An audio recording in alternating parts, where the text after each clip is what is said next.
What do delegates need to understand about being a worldwide connection as they approach the legislation for the 2016 General Conference? When we work on a global book of discipline, one of the challenges is to look what are these essentials that bring us together without having so much over-regulations in details. Because the situation, even in my own episcopal area, when I'm in Central European countries, from the former communist countries, the situation is so different from Switzerland or from Northern Africa.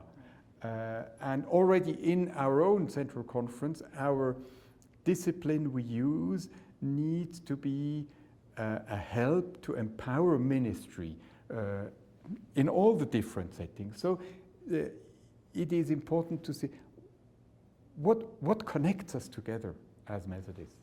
They need to know that there is a new way of doing business now.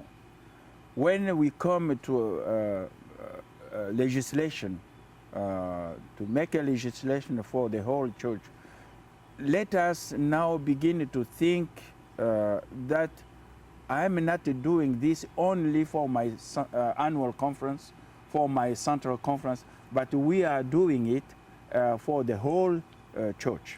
So this is something that the delegates coming from different parts of the world need to understand the new situation we find ourselves today. Tell us a little bit more about the General Book of Discipline and the process the Standing Committee has taken this past quadrennium to come to where we're at right now as you prepare for General Conference. The last General Conference has done a number of decisions where they started and that we live more into being a worldwide church.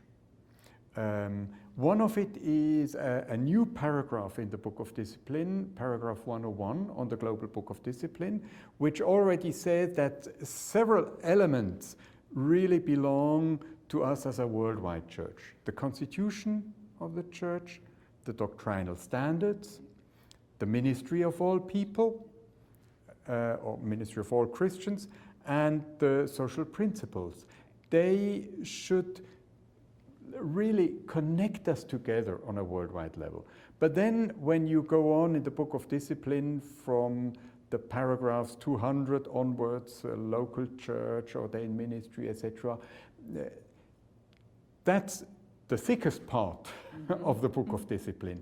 And the question is, what of all these materials really are essential for us on a worldwide level, and what can and has to be adapted to different contexts outside the US. And so the Standing Committee is working on that and has prepared a draft linked to the chapters on local church, on the ministry of the ordained, on superintendency, on conferences, and on property. And this draft we want to give to General Conference and see whether there is affirmation to continue, because we could not finalize all the work and we need to go into the next quadrennium. You know, the Book of Discipline is helping us to work together as a denomination. But there are some challenges. I can give example of language. United Methodist is working in a different part of the world, different cultures, using different languages. The Book of Discipline is in English. Now, when it comes to for bishops, for district superintendent, and for clergy in annual, and also lay leaders, when it comes to deal with the issues within the local churches, district, and so on, you have to refer to the Book of Discipline. in some part of the world, it has been a problem because they did not have a translation. And where there was a translation, it was a very old translation. But as you know, every 4 years, we have a change in the Book of Discipline.